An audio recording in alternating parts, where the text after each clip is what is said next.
Eleanor Grayson stood in the kitchen, her hands submerged in soapy water, scrubbing a skillet that hadn't been touched since last night's dinner.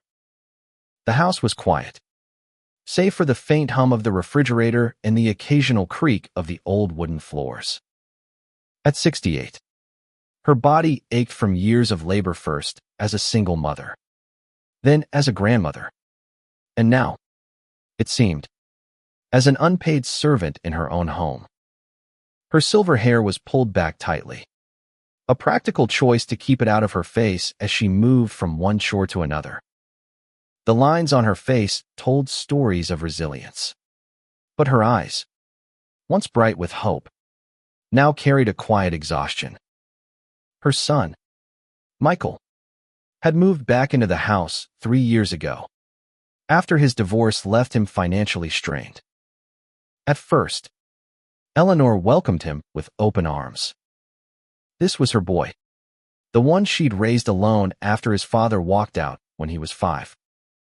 She'd worked double shifts at the hospital, sacrificed vacations, and poured every penny into giving him a good life. The house, a modest 2-story colonial she'd bought with her savings, was her pridea testament to her independence. When Michael asked to stay, she didn't hesitate. "This is your home," she'd said, her voice warm with love. But love, Eleanor was learning, could be a heavy burden. Michael, now 42, had changed. The grateful son who once hugged her tightly and called her his hero was gone. In his place was a man who barked orders, left dirty dishes on the counter, and expected her to clean up after him and his 2 teenage children, Emma and Lucas. "Mom, can you grab my laundry?" He'd call from the living room, his eyes glued to his phone. "Mom, the kids need lunch." "Mom, the floor's a mess again." The requests were endless, and her role had shifted from mother to maid. She dried her hands on a worn dish towel and looked around the kitchen. The counter was cluttered with cereal boxes, half-empty coffee mugs, and a pizza box from last night. Emma, 16, had left her backpack on the table, its contents spilling out. Lucas, 14, had tracked mud across the floor she'd mopped yesterday. Eleanor sighed, her chest tight with a familiar ache. She loved her grandchildren, but their disregard stung. They'd learned it from their father. She supposed his entitlement had seeped into them like a slow poison. The house, once her sanctuary, felt like a prison. She remembered the day she signed the papers for it. 30 years ago. The realtor had handed her the keys, and she'd stood in the empty living room, imagining a future filled with laughter and love. Now, the walls seemed to close in, each room a reminder of her sacrifices. She'd given Michael everything: her time, her energy, her heart. And yet, here she was, invisible in her own home. That evening, as she folded Michael's shirts in the laundry room, he appeared in the doorway. "Mom, we're out of milk," he said, not looking up from his phone. "Can you run to the store?" Eleanor paused, her hands still on the warm fabric. "Michael," she said softly, "I was just about to sit down. Can you go?" He frowned, finally glancing at her. "I'm swamped with work, Mom. It'll take you 10 minutes. Swamped. She'd heard that excuse before. Swamped with work. Yet he found time to scroll through social media for hours. Swamped. Yet he never offered to help with the dishes or take the kids to school. Swamped. Yet he expected her to keep the house running like a well-oiled machine. "I'm tired, Michael," she said, her voice firmer than she'd intended. "I've been cleaning all day." He rolled his eyes, a gesture that cut deeper than she'd expected. "Fine. I'll get it later," he muttered, walking away. But Eleanor knew he wouldn't. The fridge would stay empty. And tomorrow, he'd ask her again. That night, she lay in bed, staring at the ceiling. The house creaked around her, as if whispering its own exhaustion. She thought of her younger self, the woman who'd fought so hard to build this life. Where was that woman now? Buried under piles of laundry and unspoken resentment. She closed her eyes, a single tear slipping down her cheek. Something had to change. The next morning, Eleanor woke with a clarity she hadn't felt in years. She sat at the kitchen table with a cup of coffee, watching the sunrise paint the sky in shades of gold. The house was still hers legally, emotionally, entirely. She'd paid off the mortgage a decade ago, every cent earned through her own sweat. Michael had contributed nothing, yet he treated it as his own. An idea began to form, small at first, but growing with each sip of coffee. It was bold, maybe even reckless, but it felt right. She called her old friend, Susan, a realtor who'd helped her buy the house all those years ago. Susan, she said, her voice steady. I want to sell the house. There was a pause on the other end. Eleanor, are you sure? That place is your heart. Eleanor looked around the kitchen, at the dishes still in the sink, the crumbs on the counter. It was, she said, but not anymore. Susan agreed to come by that afternoon to discuss the details. As Eleanor hung up, she felt a spark of something she hadn't felt in years. Control. For the first time in a long time, she was choosing herself. When Michael came downstairs, he didn't notice the change in her. He grabbed a coffee mug and asked, Mom, can you make pancakes? The kids are hungry. Eleanor smiled. A small, secret smile. Not today, Michael, she said. I have plans. He looked at her, confused, but she didn't explain. She didn't know him one.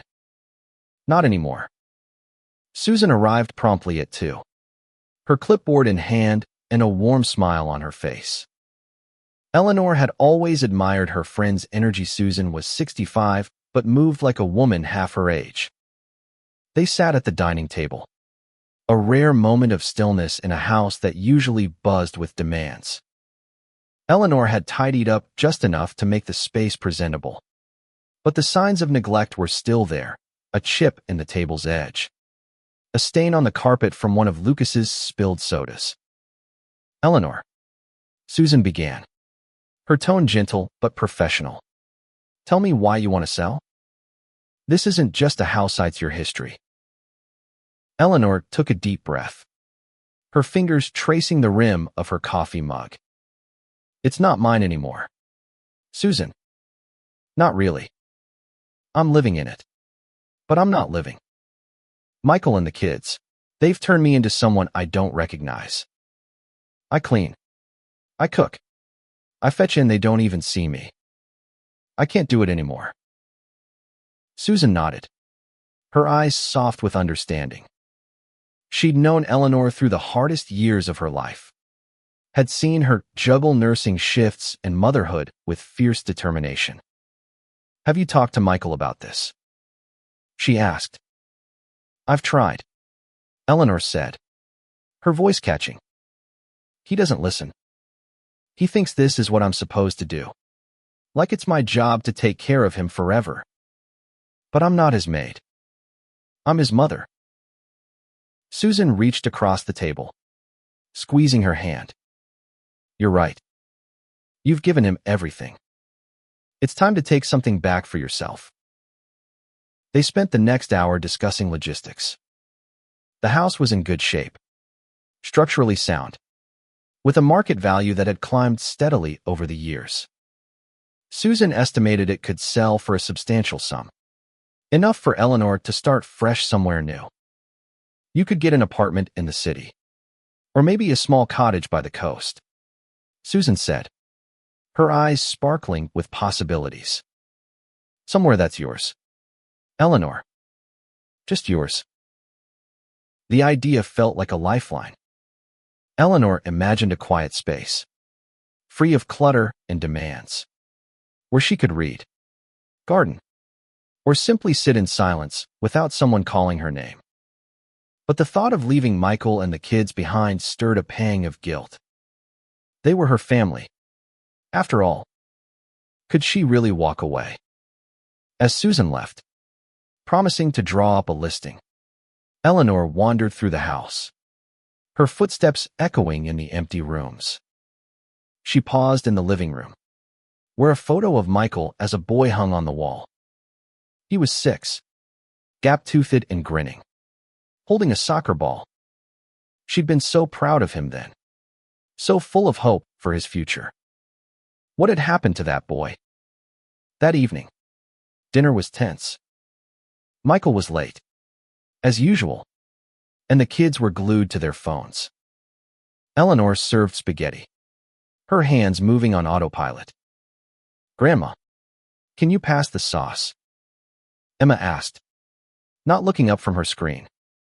Eleanor set the bowl down, her jaw tight.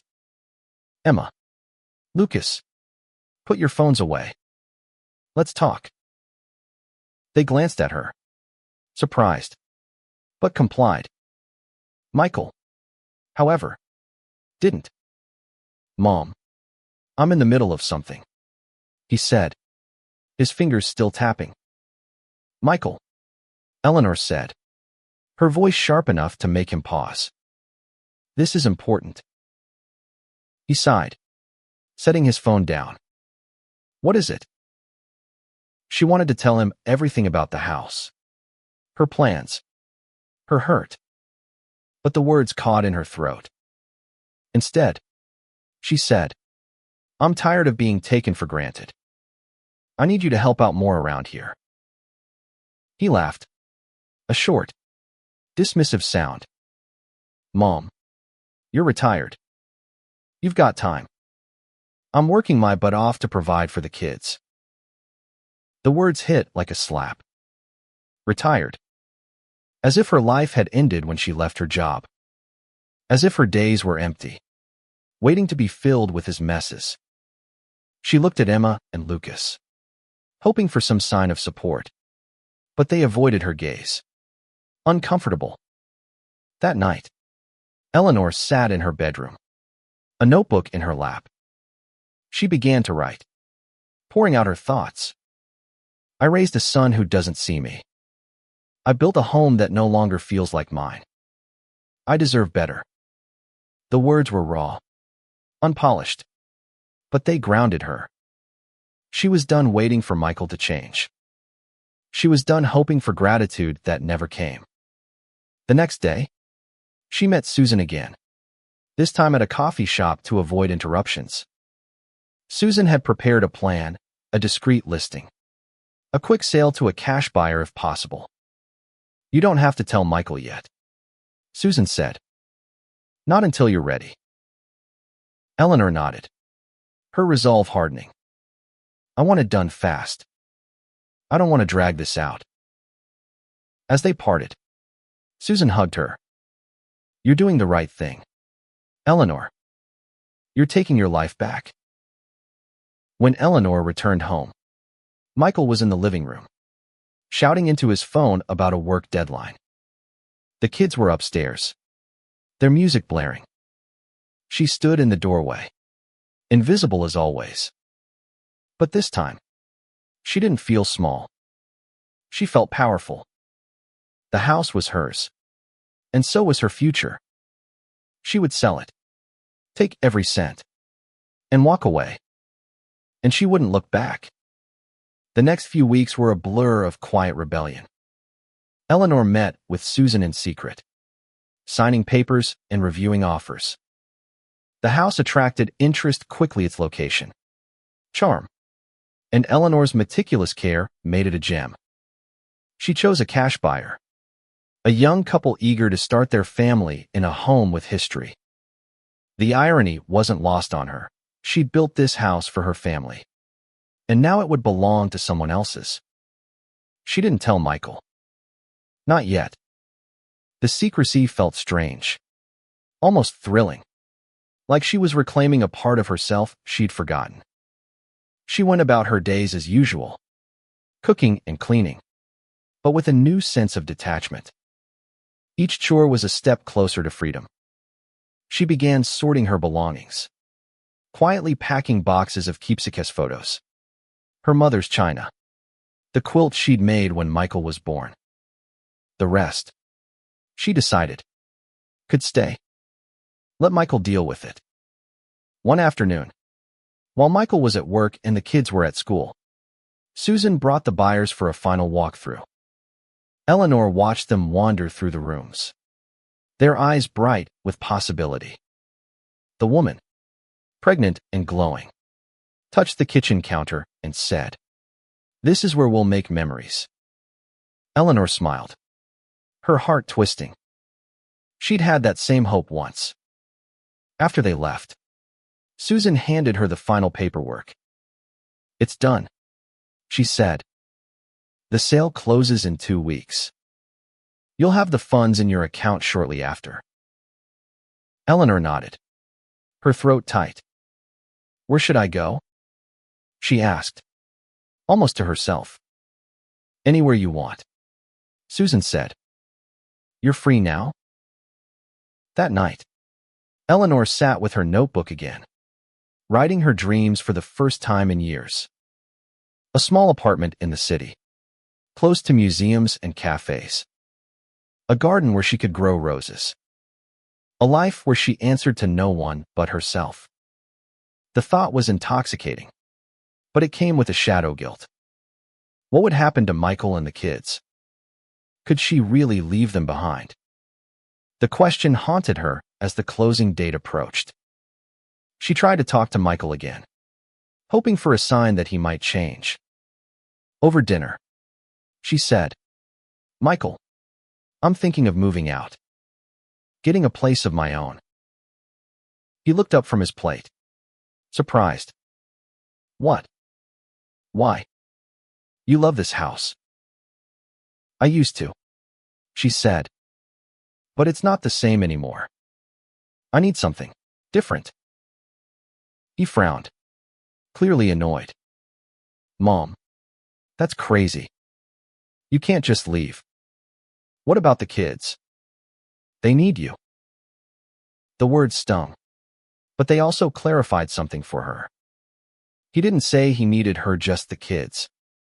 She was a convenience, a built-in babysitter and housekeeper.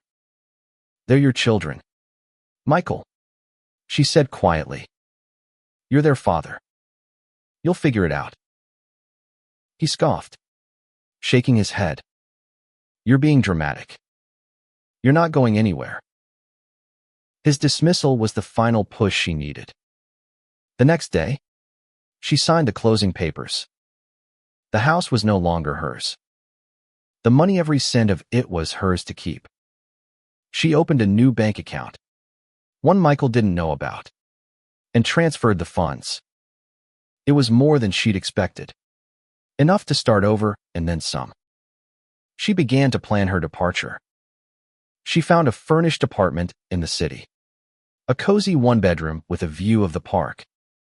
She signed the lease without telling anyone, her heart pounding with a mix of fear and excitement. She was really doing this.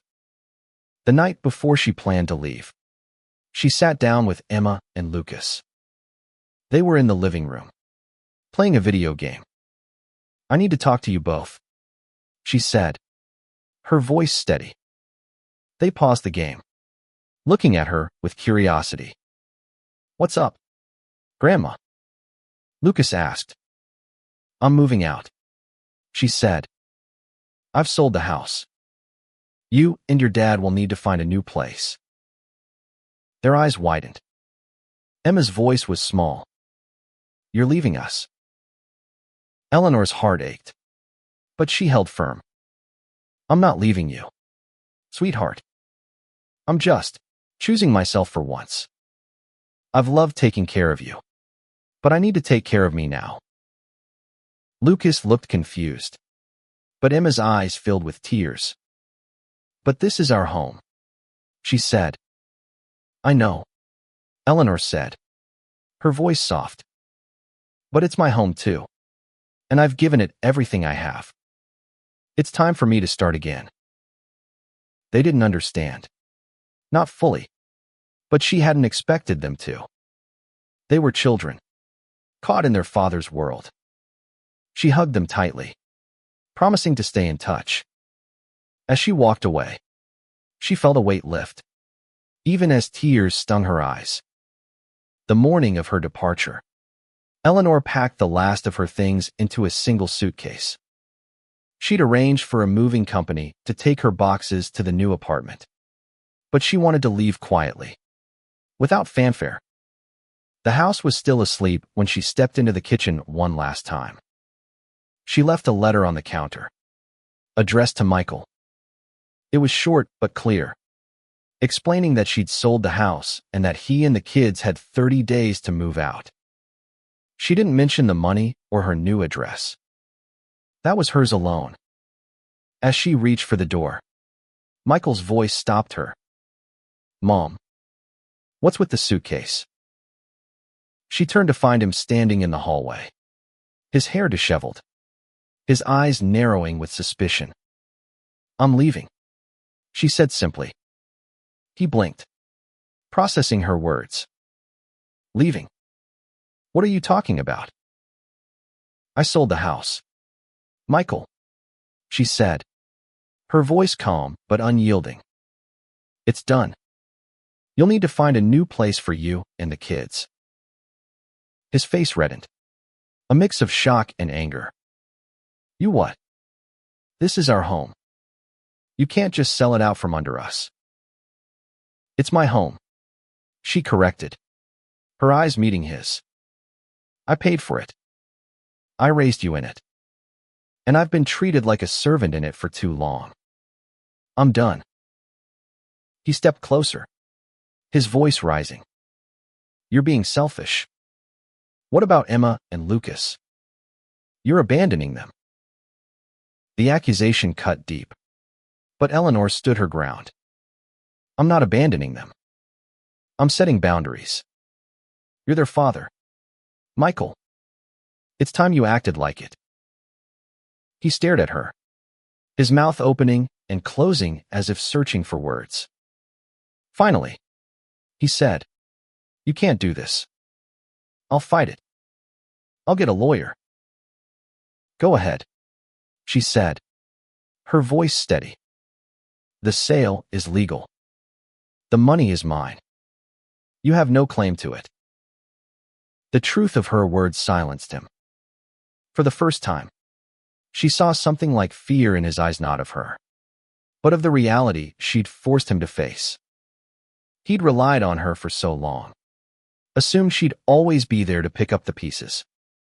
Now, she was taking that away. I raised you to be better than this, she said, her voice softening. I love you, Michael, but I can't keep living for you. I deserve my own life. She picked up her suitcase and walked out the door. The morning air was crisp, the sky a soft pink. She didn't look back. At her new apartment, Eleanor unpacked slowly, savoring the quiet. The space was small but bright, with windows that let in the morning light. She hung her mother's quilt on the wall, a reminder of her roots. She felt lighter, as if she'd shed years of invisible chains. That evening, she sat on her balcony, a cup of tea in her hands, watching the city hum below. For the first time in years, she felt at peace. But the peace was fragile, tinged with the ache of what she'd left behind. She wondered how Michael would cope, how Emma and Lucas would adjust. She hoped they'd understand, someday, that her choice wasn't about abandoning them, but about saving herself. Her phone buzzed a text from Emma. Grandma, are you okay? Dad's really mad. Eleanor hesitated, then typed back, "I'm okay. Sweetheart. I love you. We'll talk soon." She set the phone down, her heart heavy but resolute. She'd made her choice. Now, it was up to Michael to make his. Eleanor's new life unfolded slowly, like a flower opening to the sun. The apartment became her sanctuary, a place where she could breathe without the weight of others' expectations. She filled it with small joys, a potted rose on the balcony, a stack of novels by the window, a radio that played soft jazz in the evenings.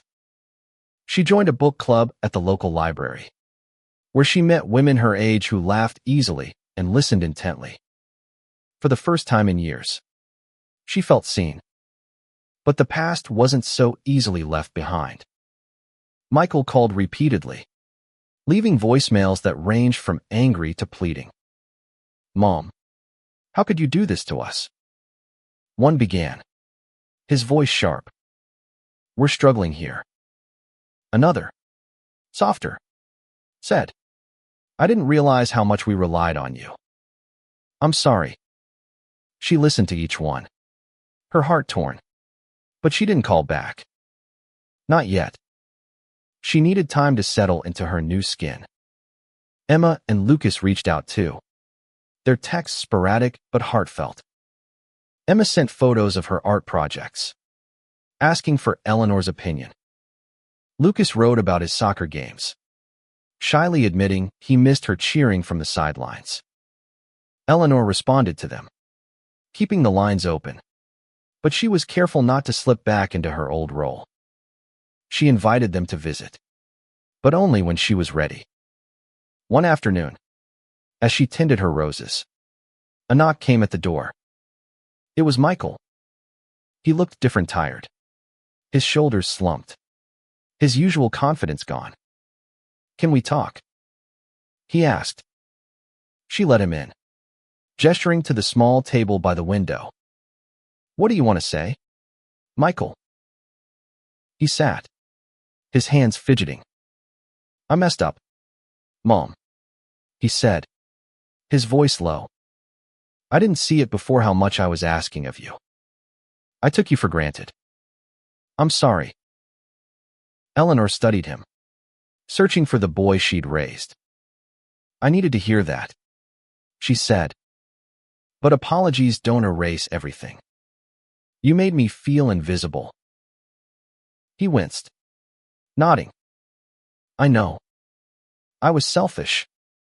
I was lost. The divorce, the kids, work, it was all too much. And I leaned on you because you were always there. I didn't think about what it cost you." She listened, her heart softening but not yielding.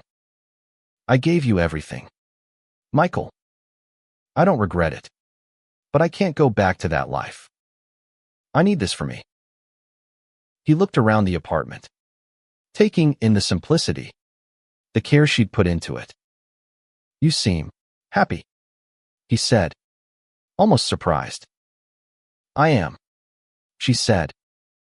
"Happier than I've been in years." They talked for a long time, the conversation raw and halting. Michael admitted he'd found a small rental for him and the kids, that he was learning to manage on his own. He was trying, he said, to be a better father, a better son. Eleanor believed him, but she knew trust would take time. When he left, she felt a mix of relief and hope. Maybe they could rebuild something, not the old dynamic, but something new, based on mutual respect. For now, though, she was content to focus on herself. She began volunteering at a local community center, teaching knitting to a group of seniors. She found joy in their stories, in the way they laughed and teased each other. She started painting again, something she hadn't done since Michael was young. Her canvases were bold, filled with colors she'd forgotten she loved. One evening, Emma and Lucas came to visit. They sat on the balcony, eating cookies Eleanor had baked. This place is cool, Grandma, Lucas said, looking out at the city lights. It's home, Eleanor said, smiling. You're welcome here anytime. Emma hugged her tightly before they left. I'm proud of you, Grandma, she whispered. Eleanor's eyes stung with tears. I'm proud of me too, she said.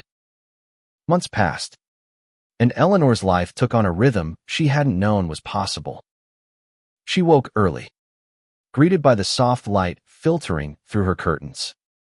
She walked to the park each morning, her steps light, her mind clear. The city, once intimidating, became her playground. She discovered small cafes, art galleries, and quiet corners where she could sit and write in her notebook. Her words were no longer about pain or loss, but about discovery, about the woman she was becoming. Michael and the kids settled into their new life. He called less often, but when he did, the conversations were different, less demanding, more genuine. He was trying. Eleanor could see that. He'd enrolled in a parenting class, started cooking simple meals for the kids. Emma and Lucas told her about their new apartment, small but cozy, and how their dad was learning to braid Emma's hair. Eleanor smiled at the image, her heart warming. She visited them once, bringing a homemade pie. The apartment was cluttered but lived in, filled with the chaos of family life. Michael hugged her tightly, a gesture that felt like a bridge. I'm trying, Mom, he said. I want to make you proud. You will, she said, her voice steady. But don't do it for me. Do it for yourself and the kids. Her relationship with Emma and Lucas grew stronger, unburdened by the daily grind of caregiving. They called her to chat about school, friends, dreams. She sent them care packages, books for Emma, a new soccer ball for Lucas.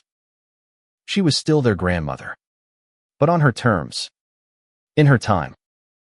One spring morning, Eleanor stood on her balcony, her rose blooming vibrant red against the green leaves.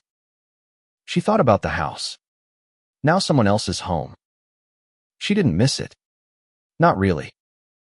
It had been a chapter, a long and meaningful one. But this was a new story. She'd sold the house and walked away with every cent, not just the money, but her dignity, her freedom, herself. She opened her notebook, her pen moving across the page. I am Eleanor Grayson, she wrote. I am 68 years old, and I am alive. I am not a maid, not a servant, not a shadow. I am a woman who chose herself, and I will never regret it. She closed the notebook, her heart full. The city stretched out before her, endless and inviting. She didn't know what the years ahead would bring, but for the first time, she wasn't afraid. She was ready.